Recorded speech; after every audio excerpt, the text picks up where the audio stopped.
بسم اللہ الرحمن الرحیم۔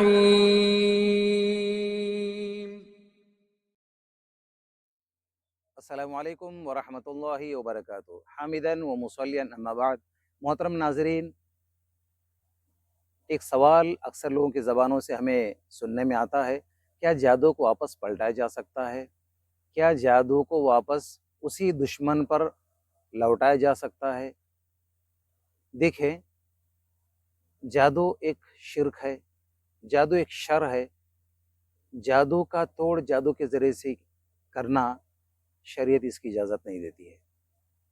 آپ کسی جادو کو جادو کے ذریعے سے واپس پلٹا دیں، ایسا شریعت مطہرہ ہمیں اس بات کی پرمیشن نہیں دیتی ہے۔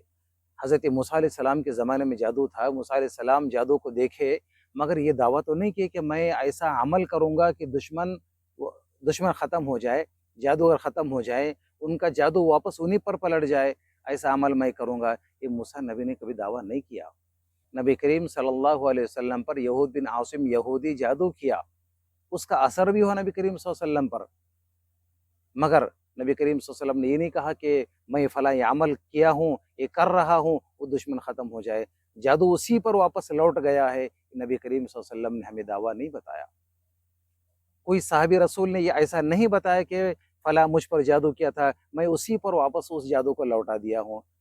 لوگ دعوے کرتے ہیں، مگر سچائی ہمیں کم نظر آتی ہے۔ کوئی ایسا شخص ثبوت کے ساتھ نہیں ہمارے سامنے آ سکتا ہے کہ فلاں نے اس پر جادو کرایا تھا اور وہ آدمی فلاں کے پاس جا کر اسی کو واپس لوٹا دیا اور دشمن بھسم ہو گیا اور وہ اپنی زندگی آپ مر رہا ہے۔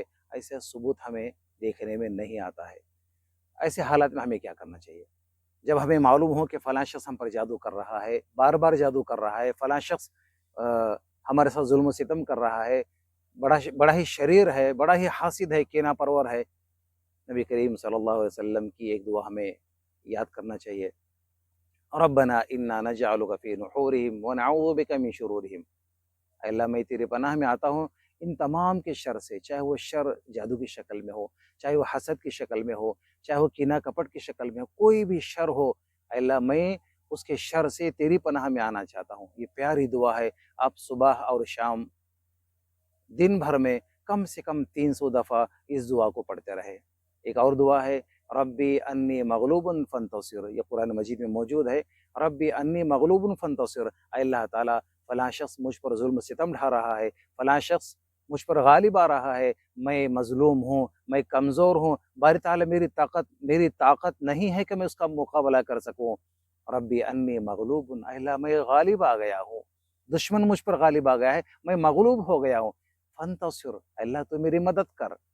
جب دشمن تمہارا مقابلہ کر رہا ہو اور تم دشمن کے سامنے ہو، دشمن طاقتور ہے، تم کمزور ہو، ایسے حالات میں تم اللہ تعالیٰ کو درمیان میں لے آؤ، اللہ تعالیٰ کو درمیان میں لاؤ اور کہو کہ اللہ تو ان کے لیے کافی ہو جا، ربی انی مغلوب فانتصر، تم کمزور ہو، طاقتور دشمن کے مقابل میں اللہ کو کھڑا کر دو، اللہ سے مدد مانگو، اللہ ضرور مدد کریں گے۔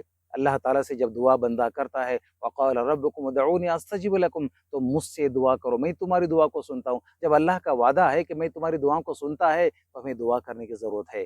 ربی انی مغلوب فانتصر، اس آیت کو دن بھر میں کم سے کم 300 دفعہ پڑھا جائے، اور ربنا انا نجعلک فی نحورہم ونعوذ بک من شرورہم، یہ پیاری دعا ہے۔ یہ دونوں دعاؤں کو آپ صبح شام میں 300 دفعہ پڑھ لیں، انشاءاللہ اللہ تعالیٰ کی مدد آئے گی، اور جب ہم اللہ کو دشمنوں کے مقابلے میں پیش کریں گے، اللہ تعالیٰ ان سے بدلہ لے لیں گے۔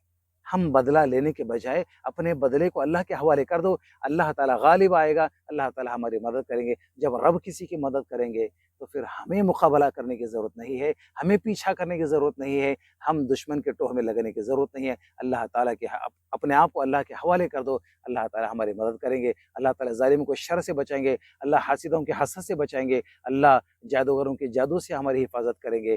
جب بندہ صبح شام کے جو اذکار ہیں وہ بھی پڑھتا رہے اور یہ دونوں دعاؤں کو پڑھتا رہے، اللہ تعالیٰ جادو کے توڑ کو اللہ واپس توڑ دیں گے، جادو کے عمل کو ختم کر دیں گے، اللہ تعالیٰ ہماری مدد کریں گے۔ اللہ تعالیٰ ہم سب کا حامی و ناصر ہو۔ وآخر دعوانا الحمد للہ رب العالمین، والسلام علیکم ورحمۃ اللہ وبرکاتہ۔